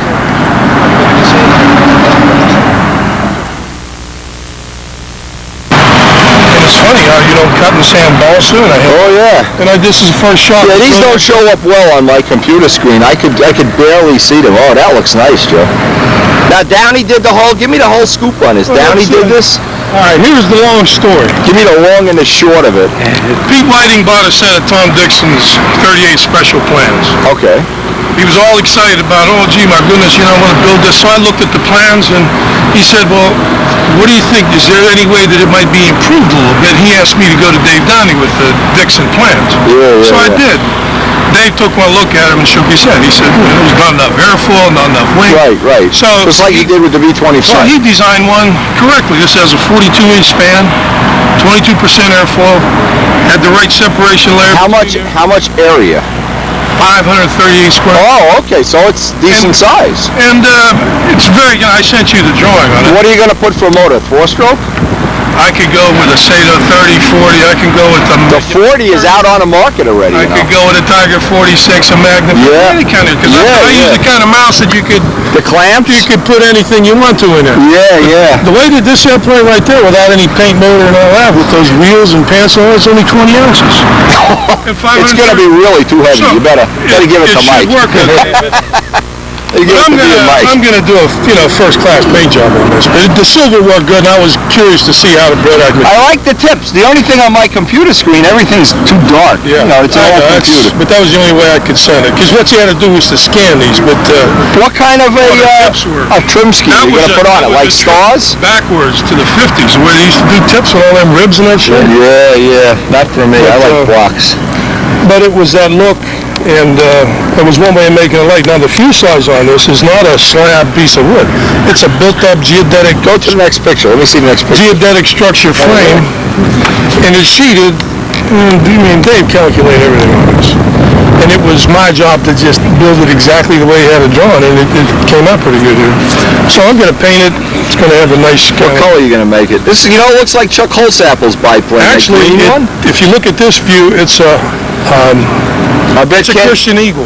Ken Clapson likes these kind of things just like I do. But this is going to be my little biplane, try to see if you can get something to really turn with just elevator only. And I haven't... well, it's got to fly better than a 38 special. I haven't forgotten about that P6E. The P6E, boy. That would be an ultimate. But That's what I did to keep my fingers in the pie. Now, you made it that the top wing comes off until you buff it, right? Well, right Or you'll now, never the get windy, in what there. you're looking at, I had this thing fit so tight together that it's all just stuck together with, the fits of the wood. Now, I'm gonna finish everything. I'm gonna completely paint and buff the bottom wing, the top wing, all the pieces. And then glue it together. Then install it, and then just work around the fuselage. Yeah, see, Zambelli's biplane, the both wings come off. You can do whatever you got to do and put them right back together. These tips, Nice. man, that was a throwback to... Yeah, that's Racing nobler build tips. another. Yeah. Not a lot so of work. easy to tissue. Yeah. But they come out good. Well, you found that on that I-beam spit. You build an elliptical I-beam plane and don't get a wrinkle in a tissue. I know. But at any A lot of that's- laughs. That's going to be a cool plane. When I get, and this was only only working on weekends. No, but I mean, now you're back. You got your shop up and running. Yeah. It's hard to See my dust table, my down draft table. Great. Now, what'd you buy? A jet? A what? The jet, J-E-T, the vacuum system, or you just hook a shop factory? No, it was a something out of Woodworkers catalog. Yeah, jet. It's a jet. I don't know what the name of it makes those things. But it helped me control my dust. I didn't come down with those allergies. Sure. That's what I got is the allergies. The only one thing I did, though, you can see I have my compressor under my workbench. I got to come to the shop. And I turned the compressor on with the vacuum running, and the bag was expanded. My belt on the compressor ate the bag. I didn't know what the hell was going on. I had dust. I had a half-inch of Balsa dust all over the garage. So It sounds like you got to have Mike set up your compressor for you. Hey, Mike, that little compressor you gave me, that thing works great. That little baby thing. Rich, That's a good wind's dying down. Come on, take a flight. Come on, fly, you sissy. Wind's dying down. Look. Yeah, it's true. Come on, take a flight. Fly. Look at this. What a bunch of vultures we are. Bunch of lawyers. Flags are limp. Come on. Oh, come on, Rich. Go home and get your new plane, Rich. Matt Newman's coming to the field today, Rich. Boy, Les, they're merciless. What a crew. Yeah. You'd be better off in enemy territory. You mean we're not We are. going up anymore there, Michael? No? Okay. They are a sweetheart. Do you? Don't let them go. What is that now? What is that, a Fox 25? 25. I got An old one or a new one? 3-volt, an old one. An old one. That's the one John Pothier is always looking for his collector's That stuff. one, I paid $8 for that one. I really got skinned. $8, boy, that's a killer. And they're the sweetest little 2.4 motor. That's what the guy had in the B-25. This is In the B-17 at Brodex? Fox, no, you're 25. Yeah. Well, this is 25 or 19? This is 25. This is a silk scarf, right? Well done. No, that.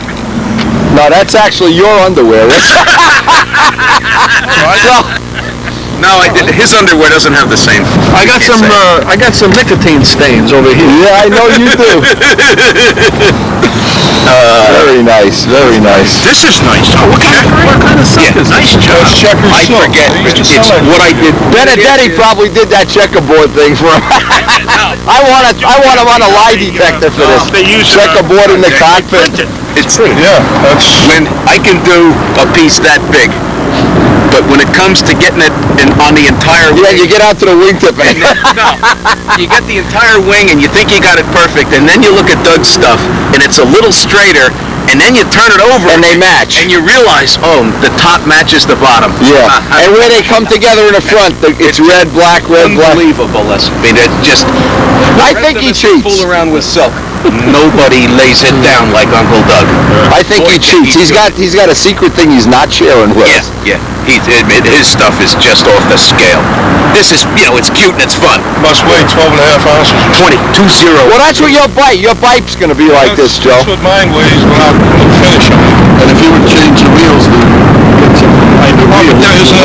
No, they're RC. They're light wheels. They're about a third of an ounce the pair. You're not going to try to... I wouldn't recommend you trying to fly. No, I'm not gonna do it. No, not today. It's getting too windy. It's unflown. It's cherry, so today's the wrong day to mess with. You're going to fly to Brodex, though, right? I don't know. I'm CDing again, so I may. I don't know. Well, at least show it off. A little show and tell. Yeah, or maybe take a Like flight. Rich likes. You know what? The demonstration flights are better than the contest. The B-17 and Van Jock's big thing. It's not too late. The sun didn't go down yet. We'd like to have a demonstration flight. Yeah, you can demonstrate. Still out. Ready to go. Now that you don't have your underwear on anymore, you can demonstrate this for us. I can have flights on it in 30 seconds, Rich. You get these guys in Icefield, Rich, and this is what they. This is the payback, right? This is the abuse I get. Oh wait, this is not a real model. Real models are not this light. Wow, that's nice. I think what Hampshire did, he used all of Bobby Hunt's extra balsa wood or something on that. No, it's not. The wood is not that. I love this. It's not that hinky. That is The cute. wood selection was not that hinky. What I did is to not try to go to all 4-pound wood. It's mostly 6 and 8, but I did everything with 16. The only thing that's 3/32 anywhere on the internal structure is the planking for the turtle deck. Everything else in the airplane is 16th except for the nose doublers and the crutch, of course. But it's harder wood but thinner. Yeah. On the theory that if you go to finish harder wood, it absorbs less dope, so you wind up with a lighter product at the end. And it seems to work. Whether it's going to be stiff enough over the long pole, who knows? I'm too old. You know, Well, no, I you go too light, you give away rigidity, and you have an airplane that doesn't work. You say rigidity or virginity? Rigidity? What? Take care, Mike. That might take care. Safe home. Michael, take care. Rich, Take it easy, Mike. many, boy. No, that'll last. I think so. I think it's stiff enough. Tune pipe, I can go with the rear exhaust engine with the... Yeah, you got all of the accoutrements here. And I have the sexy looking wheel pants like, you know. Oh yeah. But, okay, here's a little closer look at my repair, John. Yeah, that's I was in such a hurry, I forgot to do the ink lines on it. There goes his concourse award. The top didn't come out too bad. Yeah, you can't even tell. Hardly at all. You could make little walkways there for the pilot. Oh, it looks good. But I was faced with some of the same problems. You know, when you have old finish you're trying to touch up. I push rods for my control horn. I got... Set the plane on fire. Oh, what I did, I put the soldering iron right through the ring. That's what I would. I never do stuff like that. Something that I smelled something burning. And it was the plane. Oh my God. Only on windy videos. I've done that, Joe. Oh, and then back here, you know that trick he taught me with the 1-inch aluminum tubing with the... Nice. You know, if you got to get in there... Hey, That I'll works tell you, well. for an airplane that's 10 years old, I had more than my fun with this. And Oh yeah. I'll never forget the day we test flew this when Venturini was crawling around in his stomach taking pictures. That was a good day. We had a good life. I don't care if it's near the end right now. We really have some fun. And it's... Even though it's 10 years old. Well, you're 10 years old. We still keep you around. Even though you don't wear your underwear to the field. demonstration flight. Yeah, when are we going to see that demo? Are we going to go up to the bunker and see the new Stuka or what? Yeah, you building a new one? Yeah, I want to see his. You want to stop and see the new Stuka? You got time? Well, yeah, I got time. Is it easy for me to get back to Harvey? Oh, it's right along the way. Yeah. Here is not very long. Genesis. So I can't get too long. That Rich Jacobone's piece of rental property. It's a 10-family house. And his shop and office are in the bottom. You can see he's already in there trying to tidy the place up. We affectionately call this place The Bunker. Home of Rich Jacobone's business and workshop. And Smokey the cat. Here comes the rest of the crew. Nobody can get a parking spot around here. They can walk. What, take your shoes I know off. you spent all morning pledging this office Take down. your shoes off before you go into his shop. Now, what is the fuss? You never been here, Tom? This is quite a place. This is it. Look at this. Look at this sign on the door. It's nice. It would appear to me to be a perfectly fine. This is only shop. Where's the Stuka? Look at, he's got his little Stuka up here. Oh, man. You know, a workshop says a lot about the person who works there. I don't know what this says about you, though, Jack. Rich, you know you break up an Italian wedding, don't you? How do you do it? You stick your head in your door, you say, the concrete's here. No. Oh, look at this. I gotta hold it or I'll forget. Rather than using tissue this year, he's using office paper. Now, why did you lose interest in this? What actually was the force that works on you? I really did not lose interest. I got involved in Well, it doesn't look done to me. You see, I have it, everything's in silver. Not everything. Not everything. The wing is in... Fuselage. I gotta fit this. This is an upgrade, huh? Yeah. Yeah, You didn't have that's this on your own. Your own was built on. the guy that made that for him. Wow. Did you make this? Did you use the original? No. He made a special plug for that. I made the plug. He sold one to Matt Newman for more than he paid for that one. That's How much you charge Newman for that cowling? Newman's straining at the bit to get one of those cowlings. And what is that, fiberglass? Yeah. It's not carbon. No. You can't bend carbon like that easily. And there's so little, there's no wing spar going through there or anything. This is the, I'm doing this while I'm decking. Yeah. And repeatability. This is nice, Rich. I use this in my shop a lot too. Rich, you're gonna cover the plane with toilet paper. Don't you use toilet paper? That's nice, huh, Rich? What does that weigh? Oh, light anyway. Doesn't matter. It's lighter than that piece of wood he made. I think that the razzing today it's up to the level where maybe even Windy will have to take a turn in the barrel. No. All in favor? When you go to my shop, Wait, don't run his both hands. Tom, I sing Chicky on anybody that razzes me. Chicky, he's harming me. I say. One of these guys they named that street after in my hometown, huh? Great big sign, this long has an arrow on it, says one way. Roaches go in, but they don't come out. Everything is are they built up? Yeah. Construction? I just wanted to show you the cowl, how it looks. Oh, it looks fantastic. We saw it when you had it in one piece. No, but you didn't see it fit. You got the spinner for it? Oh, look at that. Fits right. Oh, Cost on the cows, is that the idea? I think, Stacks? Rich, you should finish this. I intend to. You know, you just give it to Matt Newman. He'll finish it. He's a man of much ambition. This little adjustment, hatching. Yeah, he's got a hatch. I gotta tell you something, I got a couple of those, left-handed, threaded inserts for the carbon fiber rods from Tom Morris. Oh, okay. So that makes the whole You can tell this guy, I think he fought on the wrong side in World War II. Hey, What Rich, side did you fight on, Rich? there's a 20, wait, hold on a minute, guys. Come over here, Windy, bring the camera. Is he looking up porno sites on his computer? No, I'm worse than that. Oh. There's a $25 gift certificate to Bloomingdale's for Susan Jacobone, okay? Saving it. And he's holding out on it.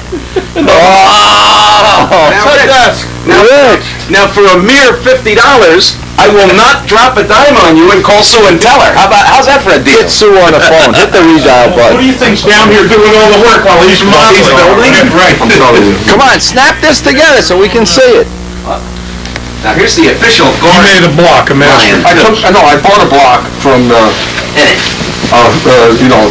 bought a block, All right, this isn't molded then, this is just... No, that's hollowed out. He did a nice job. this is carved. By the time he's done cutting that piece out for the pipe, he should have made a mold.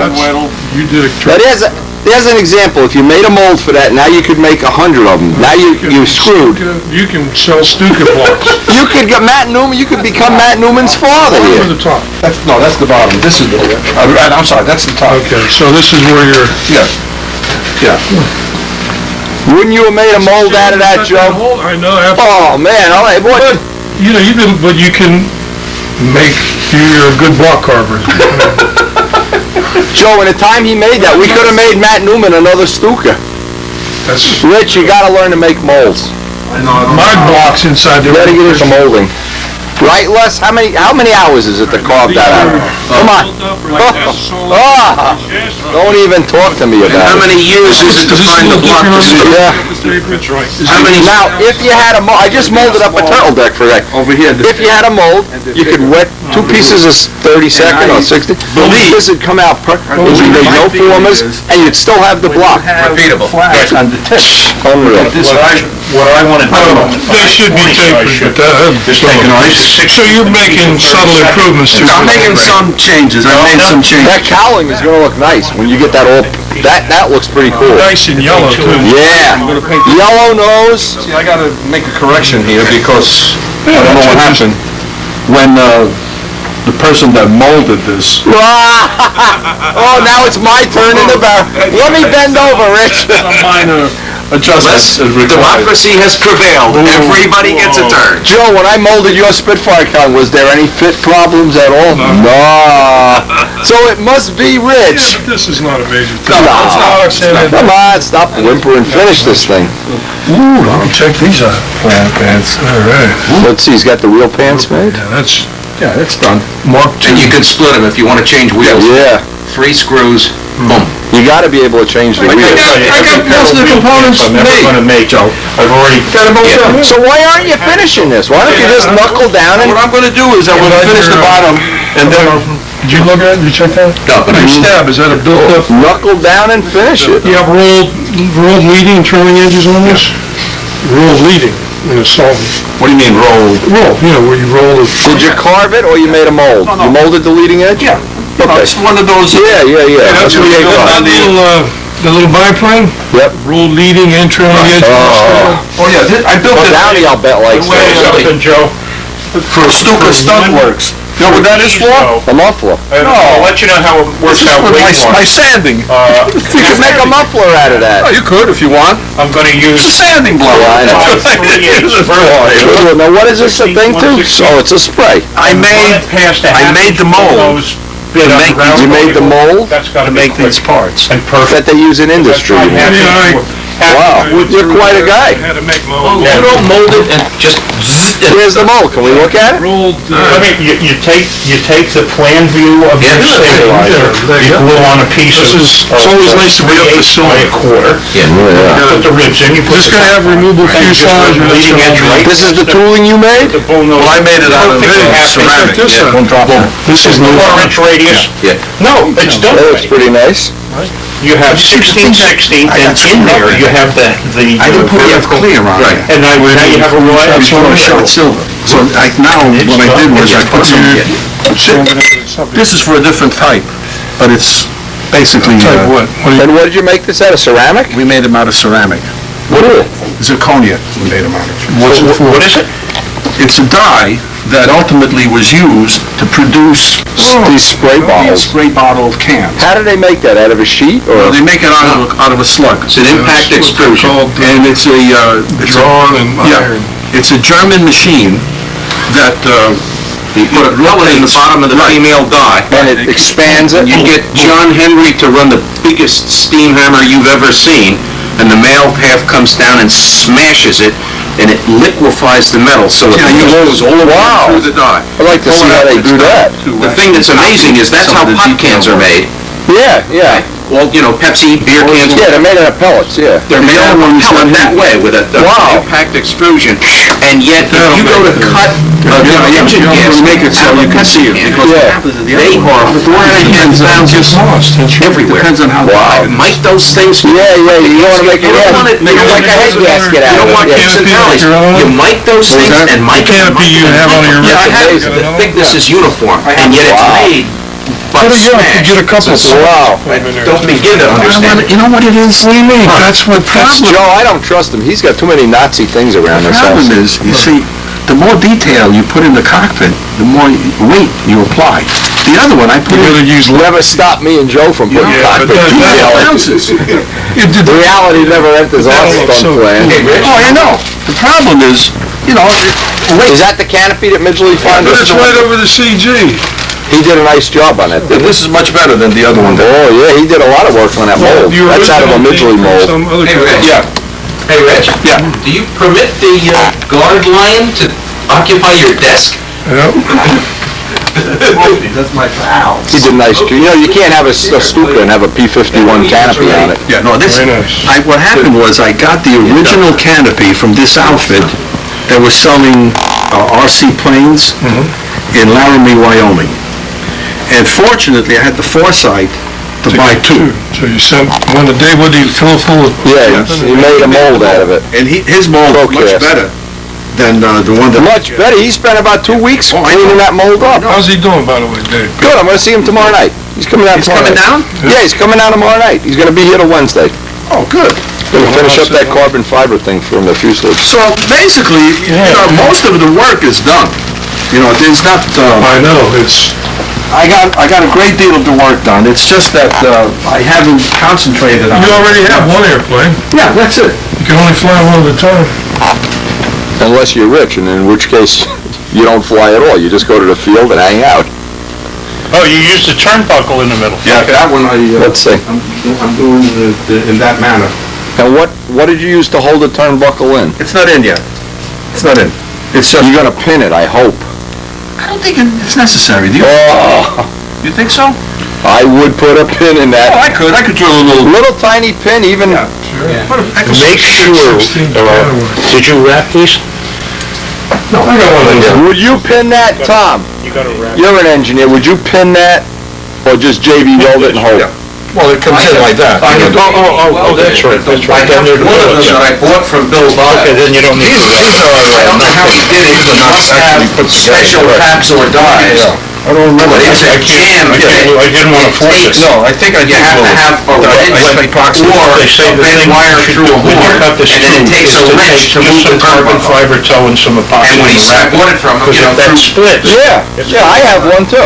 and I called him and asked him about it, because I didn't want one that had loose threads without jam nuts. Yeah. And he said, no, But I have one I put that's this in, friction fit, and I'll send you that. because this enables me to So I make an put it in, it's in the adjustment. SB11. Whereas on the other one, So far, no I couldn't make any problems, adjustment, and I had to Guess tear what, up the. because we put the adjustable length What I push got rod from in, Tom Morris. I hit the It's flat- perfect. You don't have to. Yeah. It's perfect. No That's what happens. You put adjustable lead out to the plane, you never have to move it. You put You have the adjustable thing lead that outs you in put and the you ball get like straight in the first here. try. And if He you leave makes them one out, out of stainless fire steel up the in the chainsaw. back. I just am saying, in here, I would have a pin. When I glued this in, let me see this. I would have a tiny pin of safety wire. Yeah. Tiny hole, and then wrap it with safety wire, and then you could sleep better at night. I could do that. And with Tom's, all you do is you put the pliers in, you turn the whole push rod, and it makes it shorter and longer to give you. Joe, it's good therapy.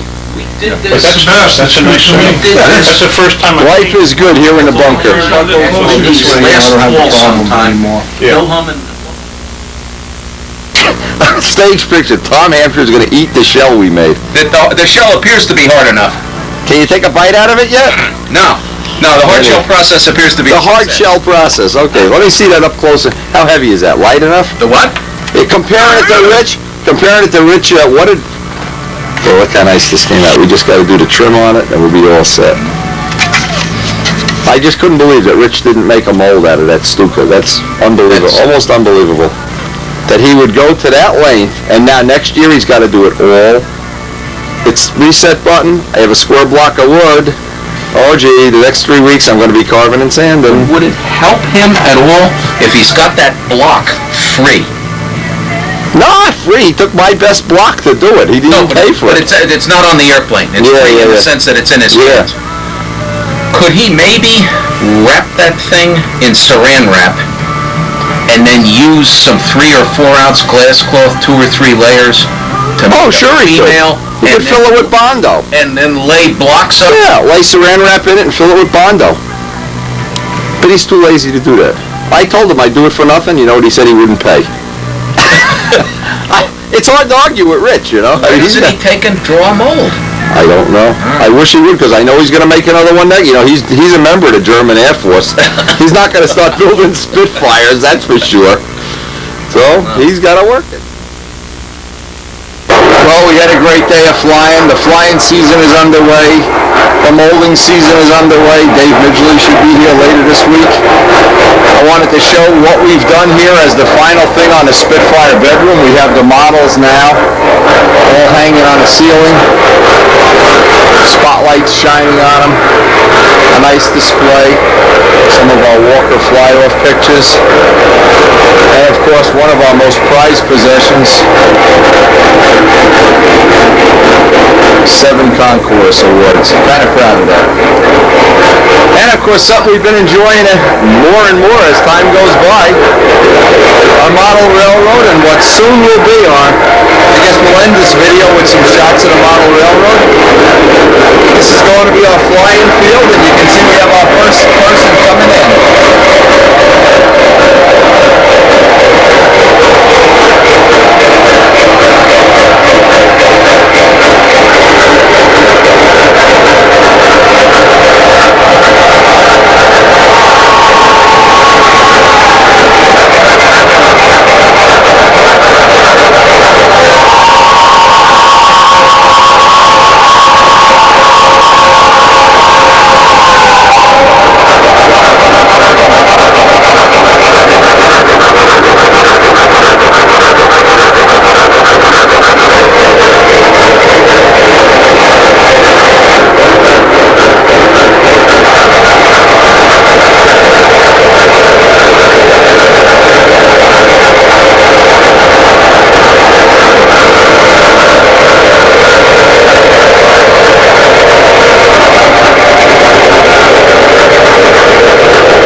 hope you enjoyed the tape and enjoy our train layout and all our other things, our ponds or whatever.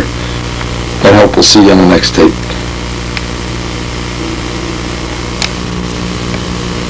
Oh, that was a rainy day in '99. A lot of good memories with these Spitfires. Just a lot of good memories. Joy. Just a great time.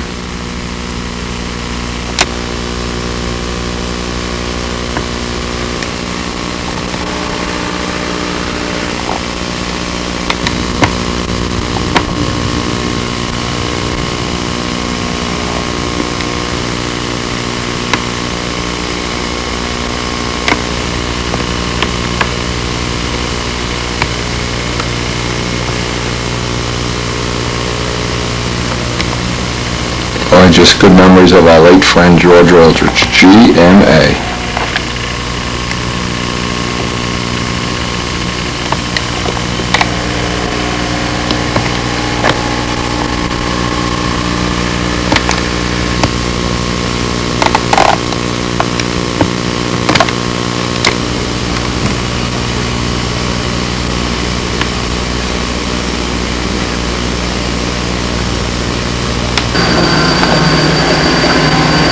I guess it won't be long and we'll be back out flying the B-25. We have some of those new heads we have to try on the engines. And let's just hope the weather holds.